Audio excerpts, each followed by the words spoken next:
Welcome to Let's Talk Leadership. I'm your host, Victor Vogel. I've been in the business for probably over 45 years and maybe a little longer when you throw in my retirement. And It struck me as I was in retirement about 2016, I started looking at, um, well, what was happening to the leadership. And what I ran into was there was a steep, or not as steep, but a steady decline in leadership perception. People began to look at leaders in a more negative light. And consequently, it also looked like leaders were not getting the engagement out of employees that they wanted to get. You get a chance when you're my age, over 40 years, to watch all of this transpire. 2016, 17, somewhere in there, I began to talk with a lot of people. I probably spent 5 years talking with hundreds, maybe even thousands of people, but hundreds of people for sure, just casually. Now, when you bump into somebody in a restaurant or a lounge, or you're sitting there talking and everything's relaxed, and the first part of the conversation is, "Hi, what's your name?" "My name's Bill." "Oh, I'm Vic." "What do you do, Vic?" And the conversation rolls into work, it's kind of easy to ask folks, "Well, how's it going over there in the automotive industry in Detroit, Michigan, where you're working? And how is that panning out for you?" I begin to see this concern about leadership, or I began to see that leadership was the concern. Let me put it to you that way. That's a better way to put it. So then I started doing literature review, and I looked at Gallup and Pew and Harvard Business Review and just about everybody who I've known over 40 years, and used some of these people to do assessments for me. I began to look at their literature, and sure enough, the data was saying the same thing. Leadership was beginning to was declining, and people were seeing that, and they were saying that, and consequently, so was employee engagement. So I'm pretty well convinced, after all that research, that organizations exist. They exist with people in them. And just about everywhere you look, you can see that, from a micro level of a restaurant owner in a small restaurant on Main Street, America, to world leaders deciding and defining what they're going to have in their organization or their world or their country. They're deciding on poverty versus being elite. They're deciding on war versus peace. Take that down to corporations. They're deciding whether to go into this industry, that industry, how to manipulate and deal with that, how to compete. All of that is taking place in our society now. It's become extremely complex. And so the thing I know for sure is, in all of that, there are billions of people in this world, and there are few leaders. But those leaders drive everything. They make the decisions about where we're going and how we're going there. And that happened also back in the early ages, in the turn of the century of 1900s, when the industry was steel and all of that, and they were working kids late night hours. People were getting hurt on the job. And we found out there was an imbalance of power, and there was an imbalance of the ability to protect against harm or to be harmed, and the insensitivity that's associated with it. In comes the unions. And we've had those ever since then, and we're seeing kind of a resurgence of that. We saw many years, many decades here where unions weren't that noticeable, but they're almost on the plane of military person coming home from combat, So it's that kind of stuff that drove me into saying something has to change about leadership. I have a book out there called Dare to Become a Renaissance Leader, and I express in there the need to change the paradigm for leadership as a whole, and change the concept of leadership development, because we've missed doing some things that leaders needed to learn to be more effective. And we're still training and developing things I learned in the early 1970s, almost 50 years ago. We're still teaching those things today. We're just repackaging them. And somehow we've got to move beyond that to where we either do a better job at transferring all of that knowledge or figuring out what is not working and do something differently. And then the question becomes, how do you do that in the information age? My God, everybody is doing what I am doing with you right now. And that is, we're talking about using social media, non-interfacing, non-interpersonal communication to try and help people understand some very difficult, complex problems about leadership and about themselves. And I began to ask myself, how did you go about doing that in this environment? And I looked at a lot of things.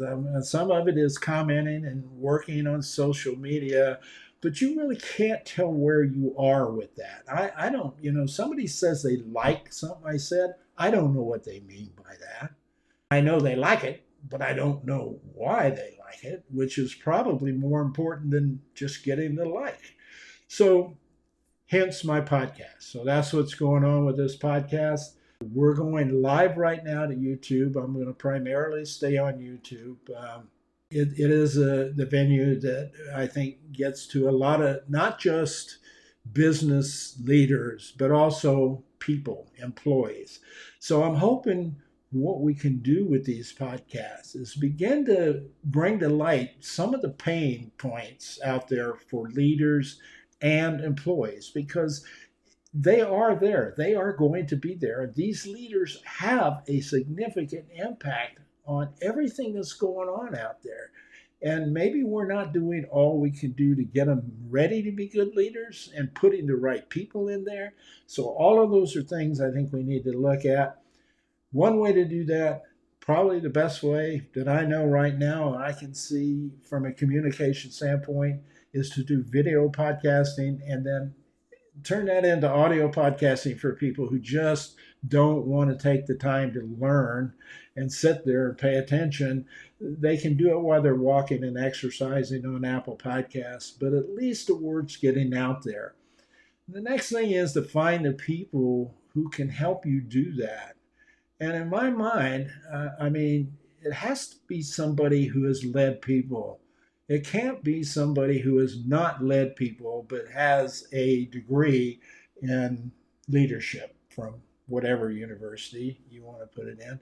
You can have those degrees, but when you get out into the field and to the heat of the battle, you realize that you can't get all you need out of those books and necessarily out of the professors teaching those books.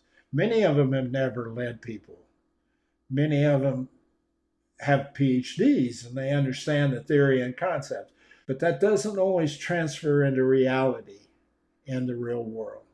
So that's what we're doing with this podcast, and I hope it's going to be interesting to you.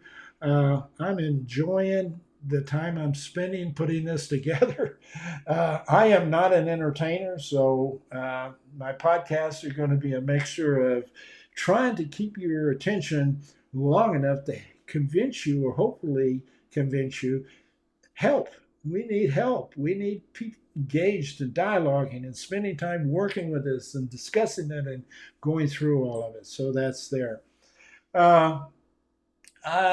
Relative to this podcast, we are going to do some subsequent stuff here. I'm just going through my list of things here.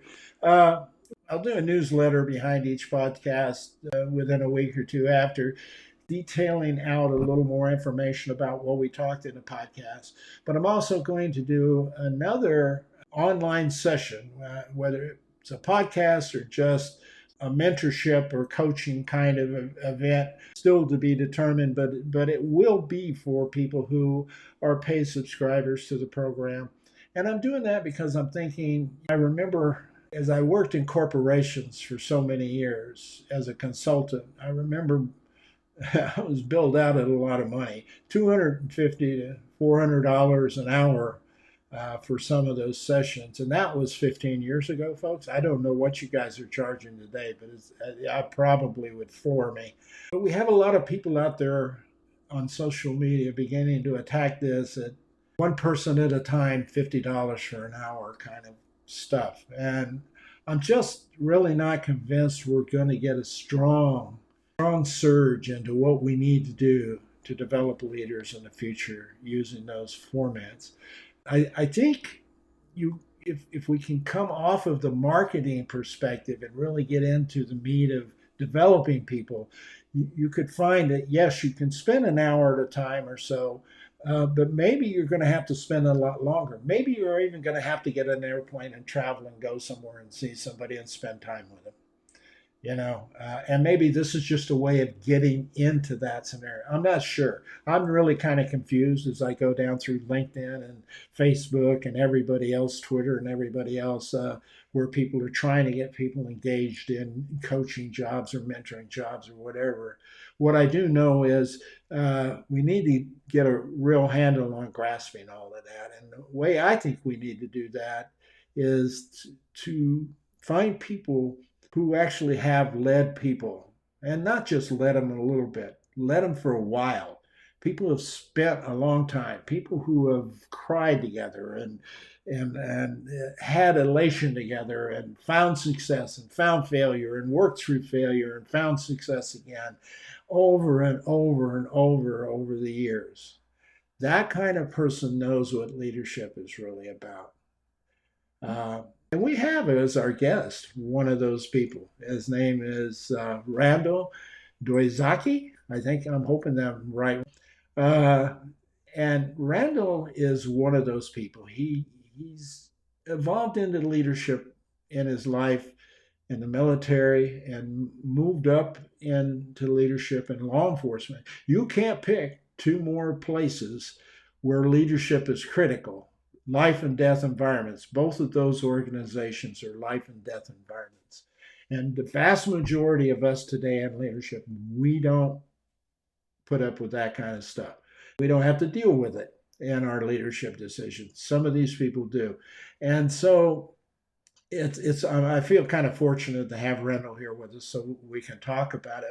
And the topic area today is power, leadership power, its impact on trust, and that's impact on how it's affecting engagement, employees in general out there wanting to be involved. So I really want to just jump into this with Randall here and see if we can uh, uh, bring him into the system.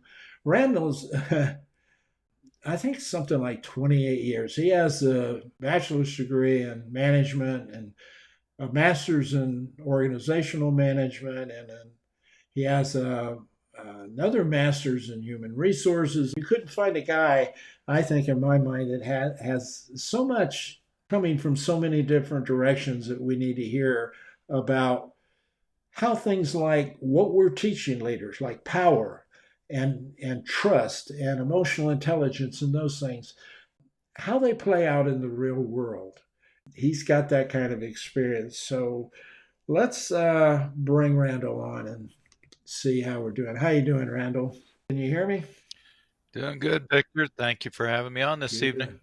Good. I'm so glad you're I here. hope you can hear me okay. Yeah, we're doing fine. We're doing fine on the volume and everything. I am, you can probably tell I'm sitting here going, well, I'm confused about leadership. But I'd be really interested. Can you kind of give us a background of yourself a little bit and kind of how you stumbled into leadership?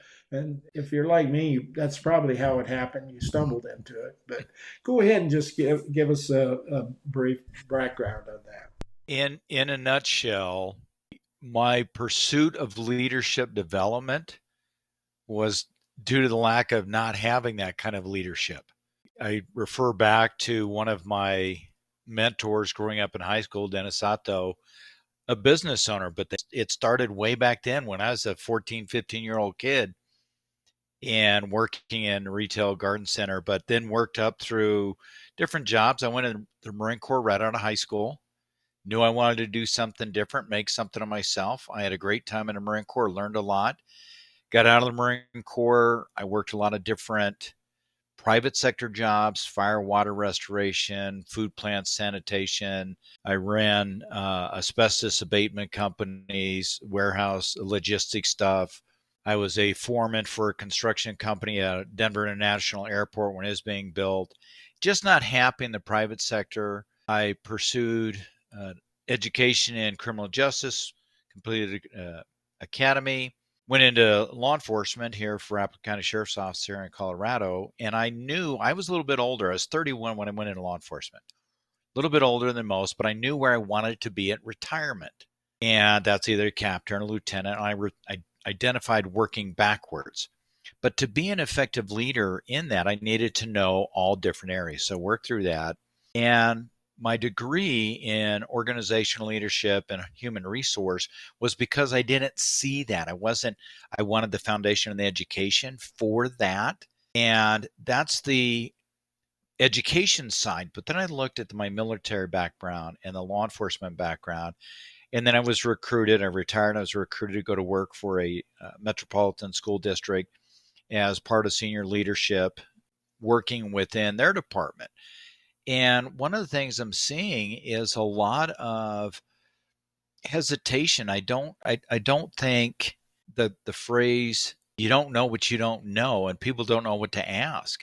And like you had said earlier, Victor, we see a lot of people out there. They're jumping. They're capitalizing. They're making a living teaching and providing leadership training based on material that somebody else has got. So when the question comes up, well, how do I resolve this?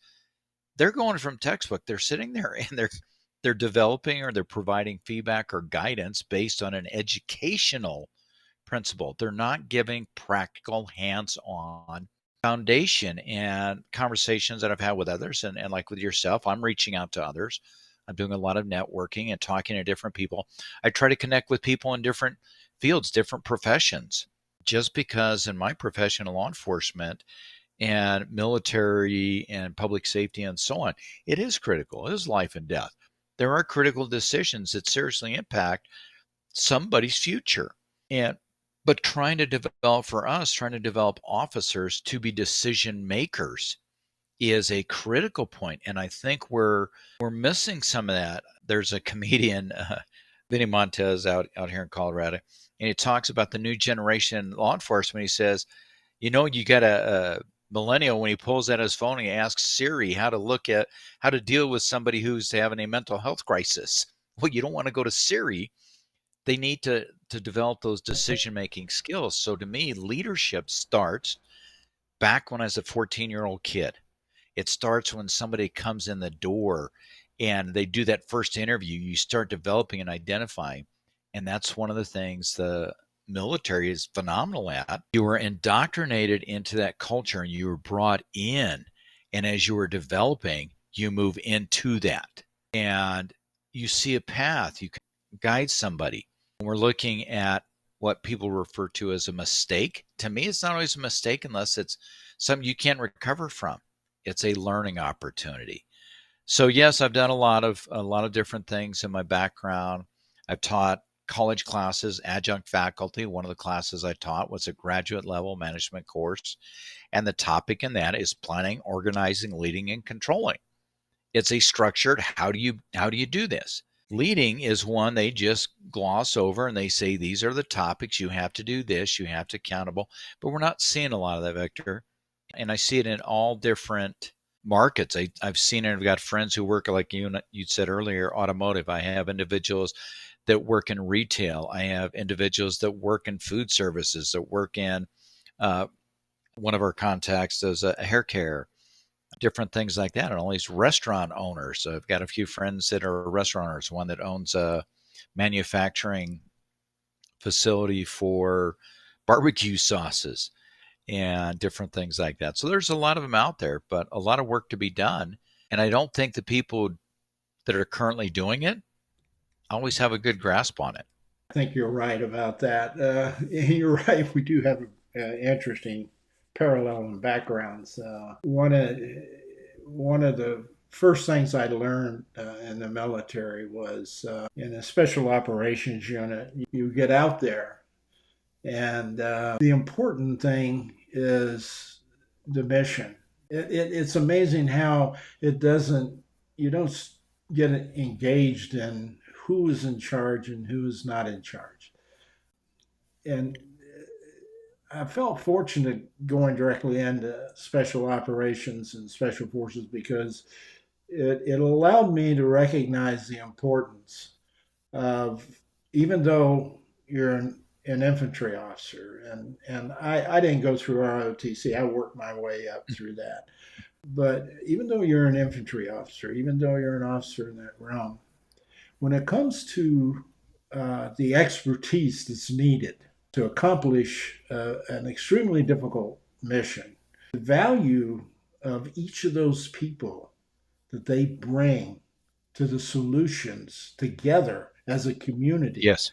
I think that's why they call themselves the band of brothers. You know, Yes. it's like you really get to know each other so well. You probably know yourself better than you know your family, and Yes. you can predict each other's movements, and that's what brings people home. And I have a friend who uh, teaches SWAT. He's in the highway patrol, and you in talking with him, you get that same sense. That element is an element that has to behave differently than what the normal groups of people do in their employment ranges. But if you Yes. could take some of that and push it into organizations in a way that they could grab it, I think you could truly change how we think about leaders, and how we think about power and how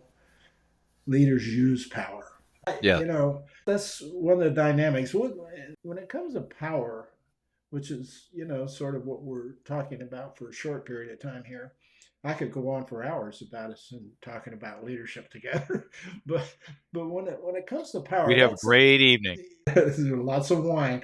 There's an interesting perspective about power because it is the premise, the tool whereby, for ever since, like I said, the beginning of time, however, pick your particular philosophy about that, that has been consistent across the board. Power is used both effectively and ineffectively, both to do harm and both to do good. And it is that struggle that we wrestle with in that area. So how do you see power at play within? Let's just pick law enforcement, and kind of how does that play out? How is power impacting Well, law enforcement there today? a couple of things I would look at, Victor. One, I will compare. I'll go back to my time in the military when we're talking about power. We're looking at the reward, coercive, referent, legitimate, expert, informational, and so on. You're looking at all the different levels of Yeah, power, the different power types, let me pull those up and for folks while you're talking about them. yeah, perfect. Okay, yeah, So if you look at the uh, coercive power, he had a lieutenant in a military as a mortarman, as a squad leader. So I was responsible for a small team. There were four of us. Lieutenant came over and said, "Put this deflection and elevation on." And we said, "Lieutenant, it's not that far out." He says, "I'm the lieutenant. Do what I say." Okay. We don't know where the first three rounds landed. Fortunately, yeah, it was an open range. We didn't worry about impact, and this was in training, and that's why we do training. yeah, Lieutenant came back later and said, "Never mind, don't worry about that." So you're looking at that, but then we switched to it when he moved on. We got a new lieutenant came in, and we're out in the field. And we're doing all our stuff the Marines do. We're having a lot of fun and playing in the mud, which Marines tend to do a lot of. yeah. But he gets done at the end of the day, and he just sits down and he says, "Is this all you guys do?" And we're thinking, we're waiting for the other shoe. And he actually sat down and said, "I think I'm going to like this." So you're looking at that reward and that trust that we have in him. And if we take it a step now to where I'm at, law enforcement and public safety, if we don't develop that trust, we have people who are driving 5,000-pound vehicles, high rate of speed. They're carrying firearms. If we are not developing that trust in the troops, they're not going to be making that decision. They're not going to have the self-confidence to make those decisions. So if a leader is not confident in themselves, the troops, the team is not going to be. And you see the same thing in the private sector. I've gone out, as you have, and worked with people in the private sector that they get in a position because nobody else will take it. Or I had an individual I worked with in the private sector a number of years ago, was a top sales rep for a company here, and they needed a new general manager for a facility here in the Denver area. And because he was a top sales rep, they promoted him and moved him into that with the idea that he would help other sales reps. He was great at that job. He was moved in there because of his expert knowledge on the products, his expert knowledge on the sales and promoting the product. But when you put him in charge of the whole operation, he stumbled. Yeah. He didn't have the skill set to motivate. And one of the things, and like you, I'm one of the books I'm working on. So I've got like 3 books, and I've been like you, Victor, working on this stuff for like 40 years. And mine goes back. Some of it is aha moments for 40 years. But one of the phrases I use in there is leadership is not just about leading. It's about inspiring others to excel, to do the extraordinary. And then the only difference between the extraordinary and the ordinary is, as you've seen in some of the posts that I do on LinkedIn, is that little bit extra. The people are not going to do that extra to achieve the extraordinary if they don't trust their leadership. If their leadership aren't confident in who they are and their skills and abilities, the organization fails and they become stagnant. They sit still and they're not growing and learning. They're not moving forward. It's almost like they're stuck in a time warp, in a little bubble, because nobody wants to challenge things. Yeah. Um, I And looked at one of the comments you had sent me about an employee and having some challenges on training. yeah, And that came from the hotline that we do, by the way, folks. And we'll put that number in the description so you can see it. It's a hotline that we're asking people to answer 3 basic questions about their leaders. You don't provide your name or your company or any identifying marks, just 3. And this is an example of what we picked out. Go ahead. I'm sorry. so this question from the hotline, an employee was directed by a supervisor, by a leader, to train a new employee. The new employee was not performing well, so the trainer had to kind of clean things up before it went to the boss, so that the boss has a good product to work with, or a good end result. So the boss thinks the new employee's doing great. Doesn't want to hear what the person is saying, well, they're really not. So the way we get around that, and the work that I've done with others, and I know in our conversations you've done the same type of work, is sitting down with the individuals and you identify where are things at and what kind of training. For us in law enforcement or public safety, school safety, and so on, and even in the military, you have a structured training program. You have metrics. You identify what the minimum should be, what in Excel, like if you've got a 1 through 5 scale, if they're doing 5, they're shining. They're doing phenomenal. If they're doing 1, that tells you don't continue. You need to get rid of the person. They're not going to succeed. But if the training program is not structured, they're going to fail and everybody pays for it. So how do we help the person that sent the question to the hotline? My recommendation is that they have to sit down and write some open-ended questions. And those questions need to be specific. How would you like this to be rated? What other content would you like to have this covered, and in what format? Do we have policies? Do we have policies and procedures, 2 different aspects, that we can sit down and help this person follow? What would you like me as a trainer? Hey, boss, if you're my boss, Victor, hey, Victor, how would you like me to cover this? Victor, where would I find the material to make for sure they're getting it to be in line with the organizational goals and objectives? And if they're saying, well, we don't have one, that tells me that that leader, that supervisor lacks the confidence, and they're in fear. They're in that position because they were put there strictly by luck of the draw. Nobody else wanted it, probably. Yeah, that's part of it. I have ran into so many of those in my career in rather large organizations, and it is something that is still prevalent today. because we don't talk about it a lot. We don't talk about, okay, let's take this example of this girl. You know, there's two options that this employee had. Actually, in my mind, they have one option where they need to have the discussion with the supervisor about why did you put me in charge of training, and by the way, I don't have any legitimate authority to train, and I'm not getting paid to train. And now I'm trying to make sure the product gets out. But if I go to you, I'm afraid that you're going to kind of consider me not really doing the job well, and so Yeah, I'm comfortable going to you about that. So a lot of times it's people recognize the problem. What they don't talk through and what they don't educate leaders to cope with is how to actually deal with that problem. they How don't. to how to help that employee. Now here's a situation where actually we're talking not to the leader, we're talking to an employee. And now how much training do you think out of the billions of dollars in development we put in every year goes into the actual employee training? Minimal.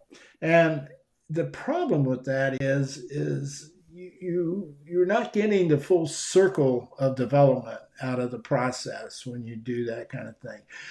Let me take just a moment, if you're okay with this, Randall, and By all means, go with it. let me cover those power bases that Randall was referring to. They actually were evolved in the University of Michigan in 1959 by uh, slipping my mind now the name of the people. Was two professors at the University of Michigan, and their premise was trying to understand, based on measuring work performance, quality of work, the criteria that you normally measure success against in an environment, against the perception that employees had of leaders and why some leaders were pretty effective at this and others weren't. Now, understand we're talking about leaders. Now, we have this misconception floating out there that managers are not leaders and supervisors are not leaders. If you think about the roles, they all are trying to get something done through other people.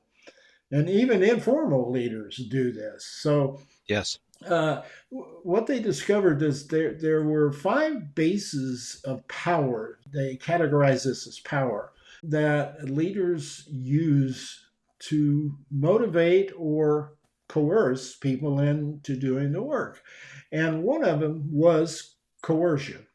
And I'm doing this because this is going out in an audio podcast too. So if you're looking at this on the slide, you can see the slide in the video podcast. And I encourage you to go to my channel and the YouTube channel and look at the video podcast because there's a lot of good information here. But coercive power is the belief that a leader can inflict punishment on the subordinate. Okay, they can punish someone hard enough to make them do something that they don't necessarily feel right or want to do. And that happens because people have needs. They got to have a job. They have to have security in their life. And they got families to feed and kids to put through school and all of this stuff. And, you know, the leader feels like they have some sense of control over their life. Now, part of that is also the legitimate power, which is another power base that they discovered. And that was, by definition of the leader's position, she has the right to prescribe behavior change for subordinates. So if I am a manager or a vice president, and I have people working underneath me, my role, my definition of my role, my job description, if you will, is to be able to maneuver and change the behavior as I feel is needed to make that happen.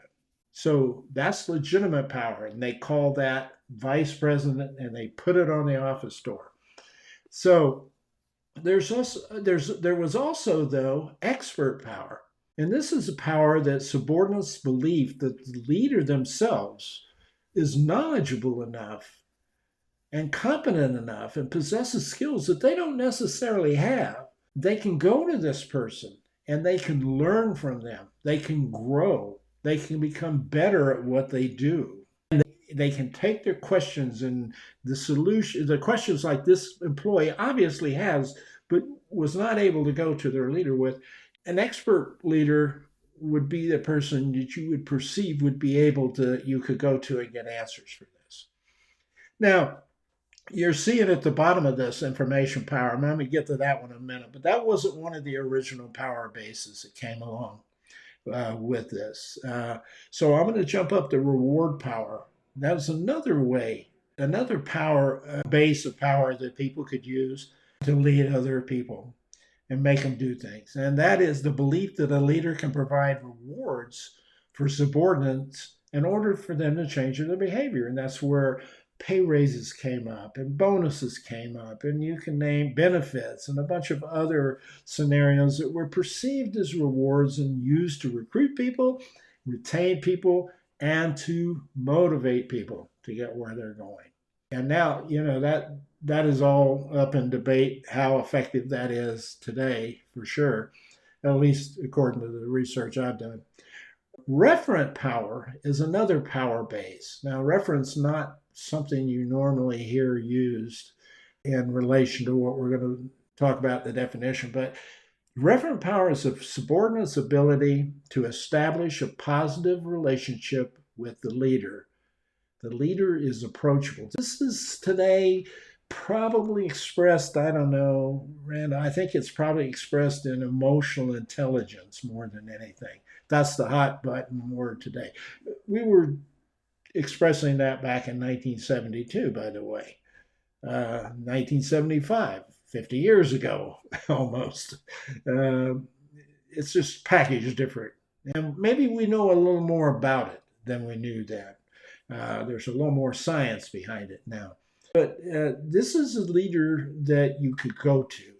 You could, they were down amongst you, you liked them, they understood you, they cared about you, they had empathy when you struggled, they were there to help you, they wanted to teach you how to do the job, they wanted you to be successful, they were constantly helping and being positive in your life as an employee. And these are the leaders that people would die for. They would literally work themselves to death to try to achieve what these leaders wanted to get done. Okay.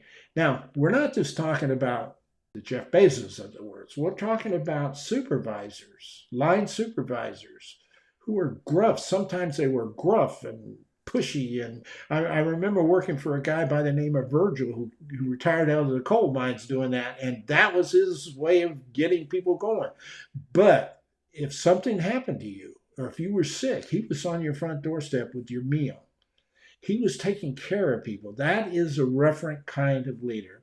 Now, let me jump back down to the information power base, which is the ability for the leader to provide or withhold information important to the subordinate.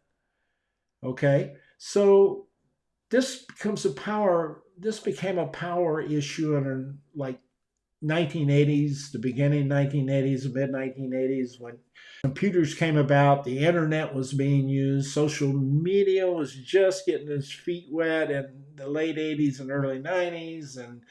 And so information became extremely powerful. And so the leader has the ability to withhold that information. They can say, hey, that's a need to know basis. I don't know how many times I heard that in the military. That's a need to know. Intelligence, it's need to know. Well, it's better to know it when you need it on the battlefield, for example, but we'll tell you that when you need to know it. So this is something that leaders can use both positive. All of these things are valid uses of power to use in leadership. Coercive power example, if somebody comes up and smacks another person in the face in your office, that's not just a violation of policy, that's breaking the law. It's assault. And so one of the things that you have, because you are a legitimate leader who has a title and a role and responsibility to employees, including their safety and security, is the ability to stop that and fire that person instantly using coercive power. So coercive power can be used properly It's sparingly, but it can be used properly. And legitimate power plays a role in there. So there's an example of effective use of legitimate power in a coercive way. However, more than you see that, you see coercive and legitimate power used to control and manipulate. And when you tie something like information to it, I can control information. It gets into the point where I am going to provide you a set of information, and I don't want you talking to anybody else about this or anyone else outside of our little clique or domain here. And I'm going to be the one because I am the leader. And they may not be expert, but I have the title and I am going to do this. And if you start going outside of our realm and spreading these rumors or anything, I will fire you or I will put you in a different position you don't like, or I can use a lot of the reward based stuff negatively. You see how that's kind of playing out? It is the way you use power, whether it's effective or ineffective. You can get results from ineffective use of power bases. You're just not going to get commitment. So I've got an example for that, Victor. Go ahead. I've got an example on that I used this morning. I used that exact point about where you're combining. You've got all that background from different power bases that you bring in, and I will challenge that you and I've talked a little bit in a leadership, a supervisor, management, however you want to title the position. Are you a bully? And I talk about that in all my years as a lieutenant in the sheriff's office and even in the military. We have rank and we have authority. A bully has control and influence over others through a position of authority and intimidation. And one of the things I push with leaders is when they, and it drives me nuts when they say I have an open door policy. How many of them really want to have somebody come in and tell them, boss, this is messed up. Boss, I had a problem with this, or I think if we change this, it would help improve that. They don't like to be challenged. They don't like that coming in because they're, as you said, they're the boss. They're in charge. It's their position, their decision. And I will tell you what you need. So they are giving a little bit of information at a time because somebody's going to question it. Somebody's going to come in. So there's that control. And they're in fear, like the employee with the training. The supervisor, the manager, the leader doesn't want to disclose that because then their position becomes weakened in their eyes and they feel that they're being undermined and that they could be replaced or whatever. But if we don't take the time to realize employees are coming to us in an already adversarial position because we control their vacation, we control raises, we may control whether they get the good project or the bad project, whether they're even on a specific project. And we need to recognize that as individuals and what our base of power is, how we control and influence others. What you were talking about, the guy in the coal mine is phenomenal. I always had a pot of coffee on. People would come by and have a pot of coffee. We talked about anything. Yeah. Now, most people couldn't drink my coffee, would melt plastic spoons, but that's okay. That's a Marine thing. I think so. Just to kind of wrap this up, and we'll move on to trust here for a moment and the impact that this has on that. How do you perceive what do we need to do to begin to work with leaders to alter their behavior? How do we get them to change that behavior? And what kinds of things worked for you to make you move in the direction you moved in? So a couple of things that made a difference for me. I think it's self-confidence for me, as I've always been a hard charger, never hesitated to jump in. My family is very supportive, always out doing things, but they've got to be comfortable in who they are. And a lot of them, they've got all these DISC assessments, Myers-Briggs, all these other assessments that are out there. I don't, and I'm fine with them. I understand that there's a means, there's metrics, and it's a starting. What I found to be effective is like a 360 upstream evaluation. and you do it anonymous, and you have somebody, like you or I come in and we work with them on it. I also challenge individuals to use a business assessment, the SWOT. You identify your strengths, weaknesses, opportunities, and threats. You do that yourself, and then you have like a 360. You have others do it. Now, if you have an impartial party like you or I come in, and we do that with them, then we collect the data, we put it out there. They've got to have an understanding of their impact. A DISC assessment is a series of questions that talks about how their decision making, what's going on in their head. That's great. It tells us about the person. It doesn't tell how that person is truly interacting. And we need that. And then they've got to do a reality check their ego, and open that door. Take the time, go out. If you're an operation facility, walk out on the floor and roll up your sleeves. Be willing to help somebody out a little bit. Don't be afraid to get dirty. In one of my books, it is about leadership, not just management, and it talks about, as military, being in the military, sleeping in the mud with your troops. Don't be afraid to climb the hills with them. Be right there with them. And the phrase that you lead from the front, not the back. I'm of the mindset you lead arm in arm. As a Marine, I will go through the fiery gates and back with the people.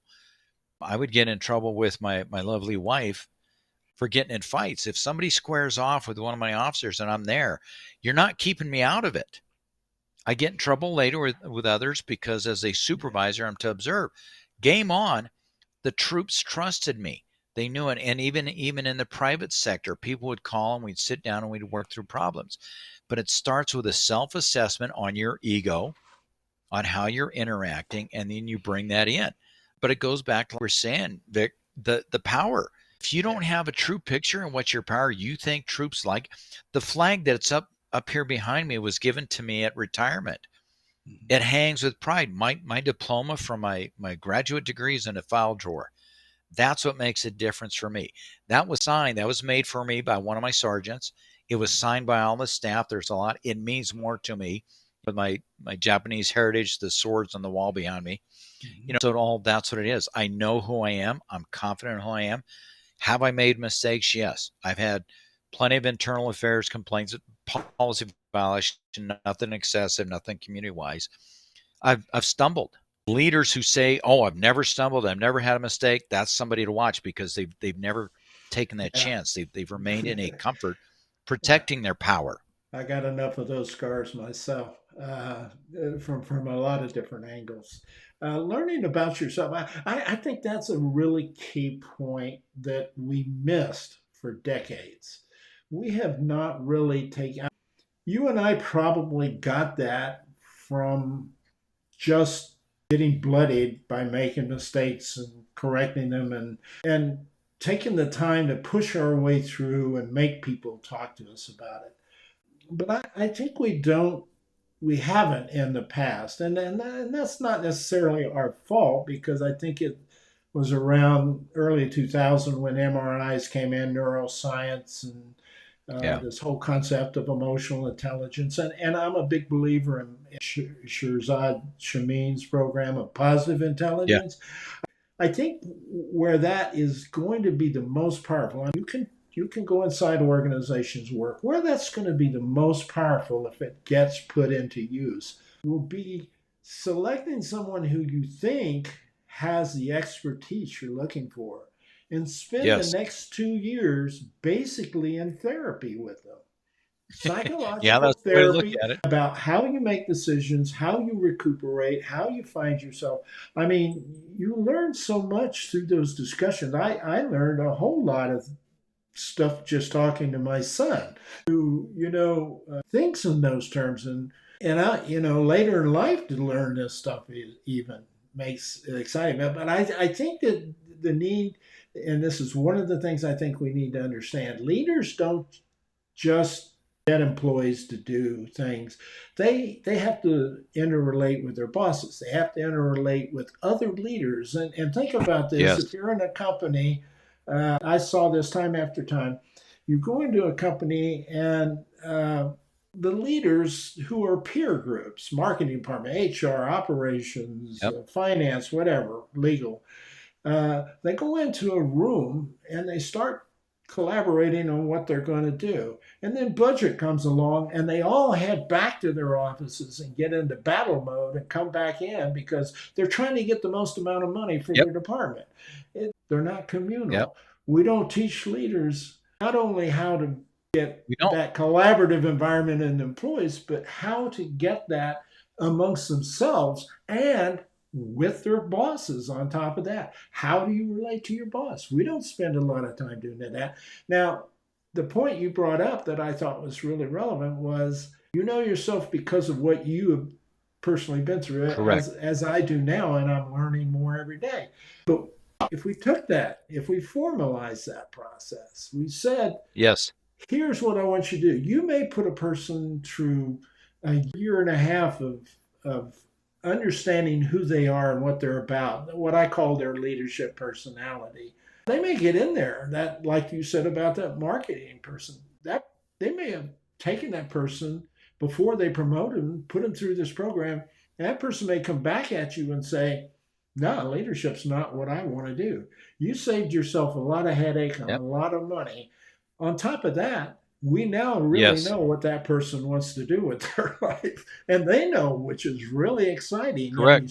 There are a lot of people in their 30s, 40s. I don't know about early 20s yet, but certainly in that range where you're really trying to figure out who you are and what you want to do. We're trying to push them in a direction Yes. that they're not ready to make those decisions about. And we don't need to do that. They have, if you got Correct. a leader, they're a good potential leader, and you spend 2 years developing, and at 40 years old, they still have 20 years of hard work that they're going to deliver you, and most likely Yes. stay with you because of what you did. So let's take Yes. this and equate it to trust real quickly. You and I both have been in that world where trust was you more than me, but trust was critical. The consequences for not having trust were pretty severe, up to the point of your life. So, what brings Yes. people One of the things to together? look at with trust, Go ahead. the issue with trust, I don't, we equate a lot of what I've dealt with in my career because of the life situation. We have an impact. And I'll equate it to when I ran for sheriff. I ran for Jefferson County Sheriff here. And during the campaigning, we're having the conversation about critical incidents and home protection of people having weapons. And uh, they don't trust certain things. Well, trust is earned. Trust is not something, and I have a hard time when they say, why do you trust me? And have those conversations with your team and your leaders. And what you and I may see as being trust between us and our team may not be the same that they see as trust. But to earn that trust, you've got to be willing to go back to the initial know yourself, get out of that, get your butt out of the chair, get out of the corner office, wherever it is, go down and work with them and have that conversation. And if something comes up, many conversations I've seen individuals that come in and they're patting somebody on the back. They're saying you're doing a great job, keep it up. But then they hold the other hand up over them. They said, don't forget, if you mess up, I'm going to slap you. You're doing a great job, but I'm going to slap you. You've got to be willing to allow some people to stumble and not take their head off. Everybody's so quick to make a judgment. We need to ask and assess the impact that individuals' actions have. Are their actions negligent? Are their actions careless? Are their actions deliberate? And support them in learning, even raising our children, teaching my daughter to drive. And, my wife worries about that because I taught my daughter to drive like a cop. But teaching her how to drive, we can't freak out at the first time they slam on the brakes and just using it as trust. But in an organization, in leadership, trust comes with time. When you have a sergeant goes from one military unit, they extend and they go to another unit, everybody that knew them at the old unit isn't following them there. The new unit needs to learn who this person is. And the way they build that trust is go in and have open conversations. Be willing to work with them. And one of the comments I make in one of my books, it talks about sitting down and having a cold one with them. I'm not saying you need to go out, drink and party and that sort of thing. Alcohol and trying to build rapport is not a good thing. But like a pot of coffee that I always had on, develop that rapport and that relationship, earn their trust. Don't throw them under the bus. Allow them to stumble some, but I don't think we have a true measurement of what trust is in any organization. Nobody really talks about it. I think you're right about that. And I know from my perspective, trust is something I did a lot of measurement on. I spent a lot of time measuring trust and in an organization. And I did a lot of work on it for years. And it goes hand in hand with the power we've been talking about for a long Yes. time. And uh, let me take a few minutes and sort of, when I try to work with people, I try to come up with a common language that they will use to kind of connect with them so they understand what I'm talking about in those areas. And one of those areas was evolved in the early 1980s by a couple of professors out of, I think they were out of the University of Southern California. At least one of them was Warren Bennis and Bert Nanis, and they wrote a book on leaders. It became a very popular book through the 1980s on leadership, and it is still pretty impactful today.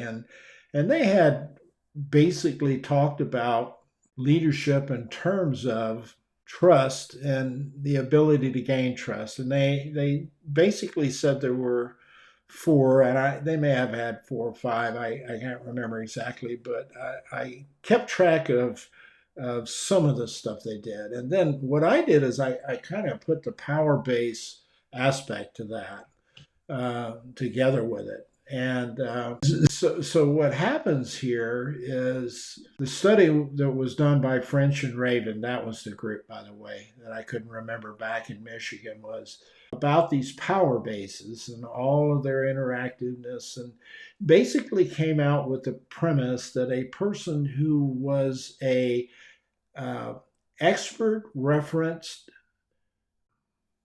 leader, somebody who was approachable, likable, shared information, was transparent with data, was helpful, was perceived as knowledgeable, that person was the individual leader style that was delivering the most productivity to corporations.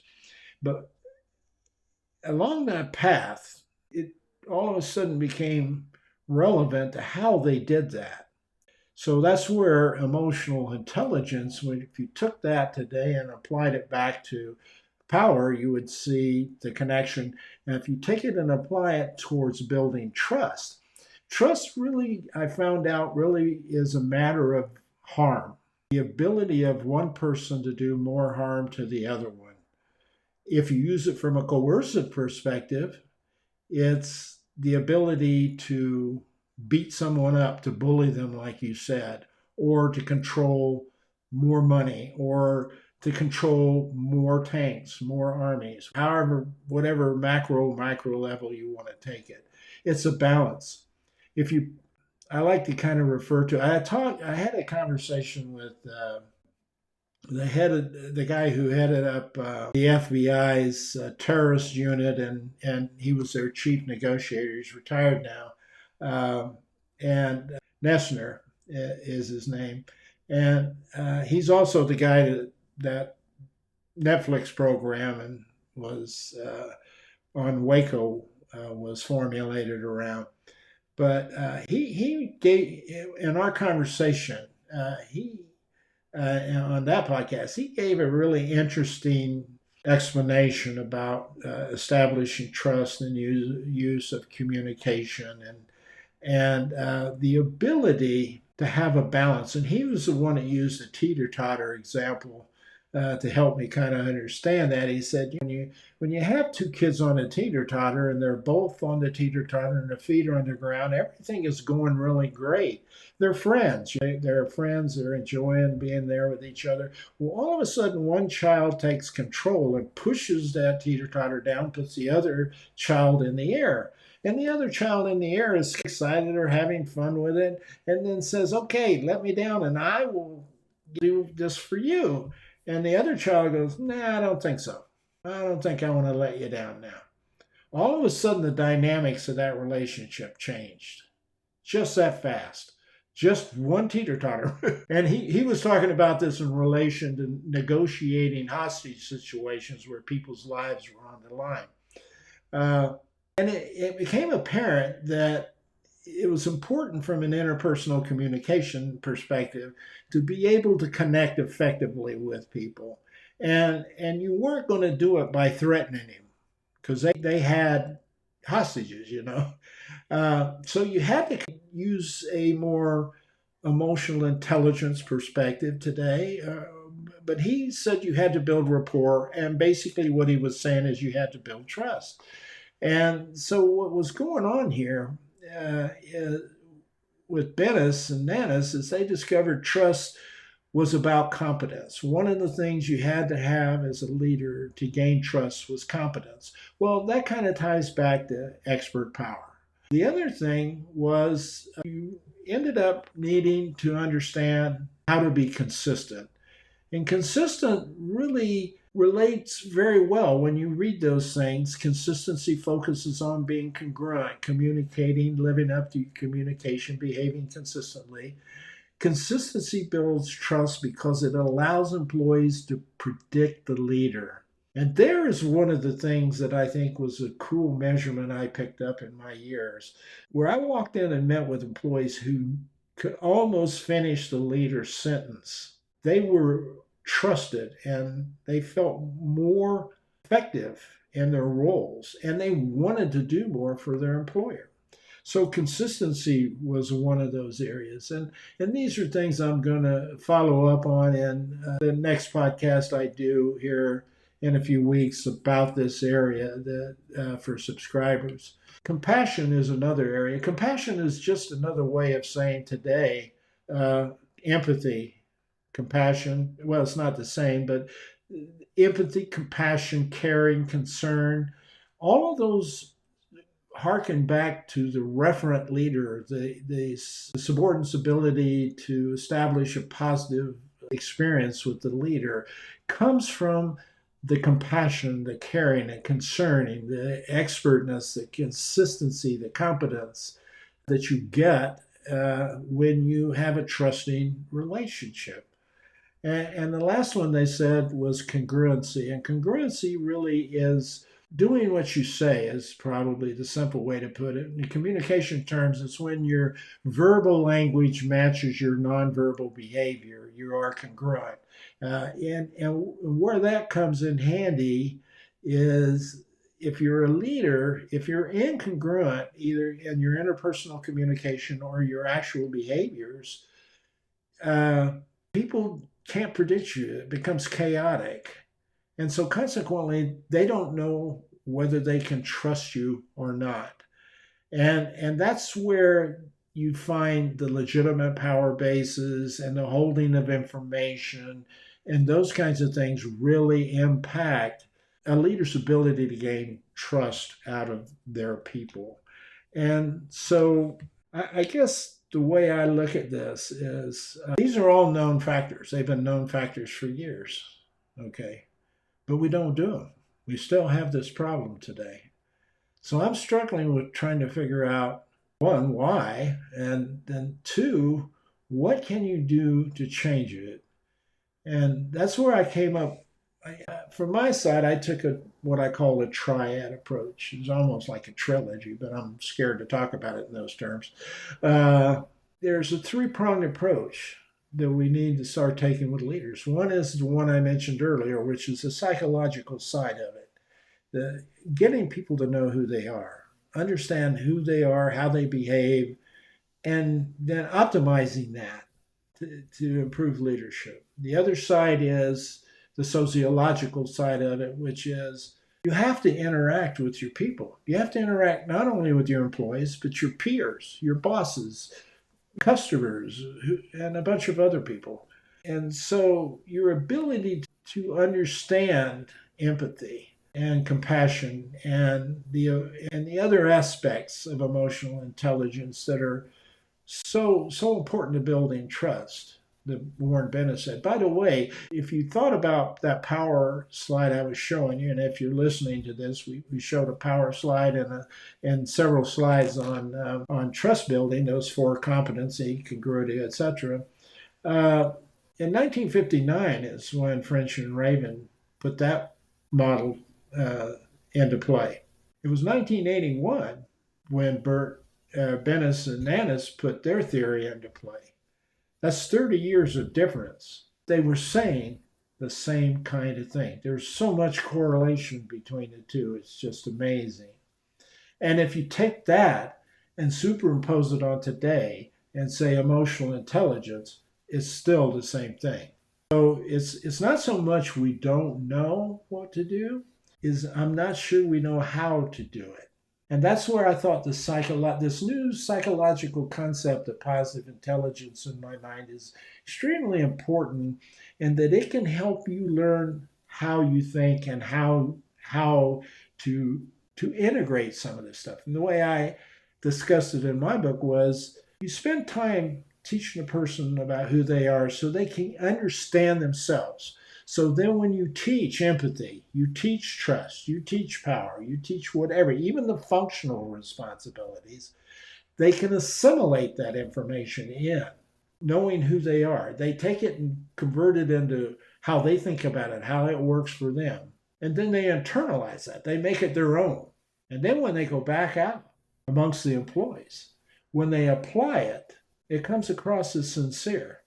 Because I've seen so many people learn about empathy over 40 years, and they go in and they learn it, they understand the words, they understand the behavior, they've seen it in videos, we've done role plays with them, they go back and try it, do it with employees, and the employee looks at them and says, who the hell are you? That's not you. I know that's not you. And it dies there. And therein lies the problem of transferring development into action in the field, whether it's a law enforcement agency, the military, a business, a government, Congress, whatever you want. You don't need Harvard studies to see all of this is not going well right now. You don't.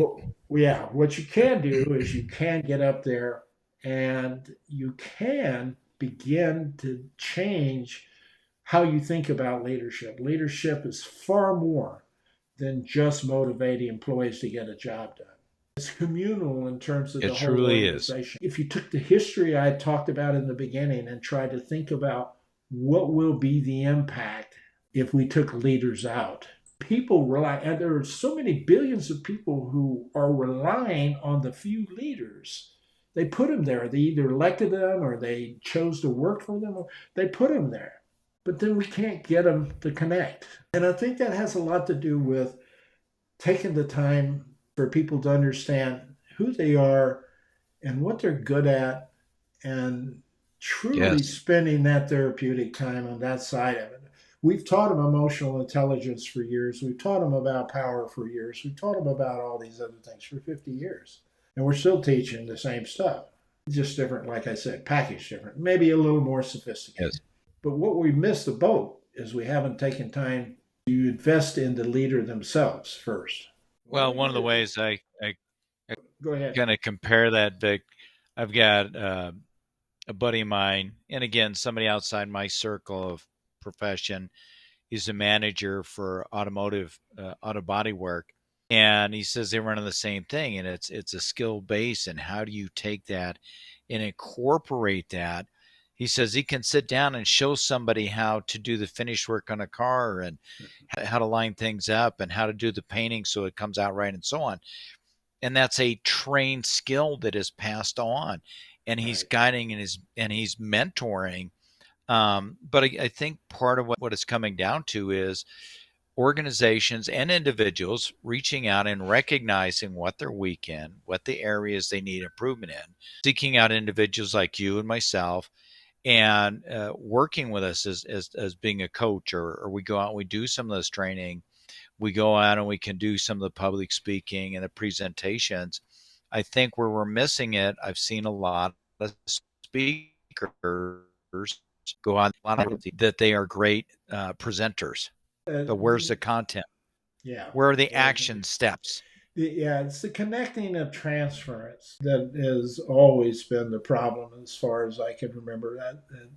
I know I worked on my doctorate in communication up until I finally realized it wasn't going to pay me as much as being a consultant. And I'm too old to go teach now.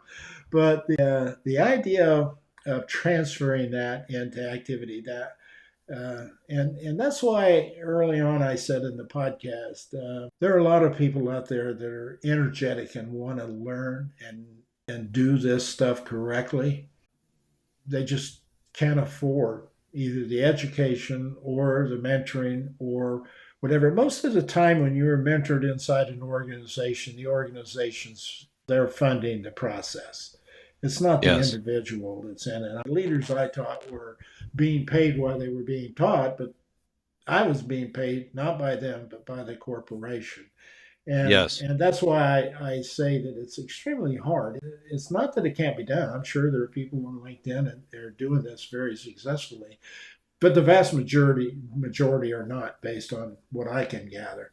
And it struggles, and they struggle because it's how can you get information to folks uh, doing it just one on one for a short period of time, a couple of weeks. I mean, leaders I developed, I spent years with 5, 6, 7, 8 years in some cases. And as a consultant, I don't think I remember being less than a year on a project inside the company.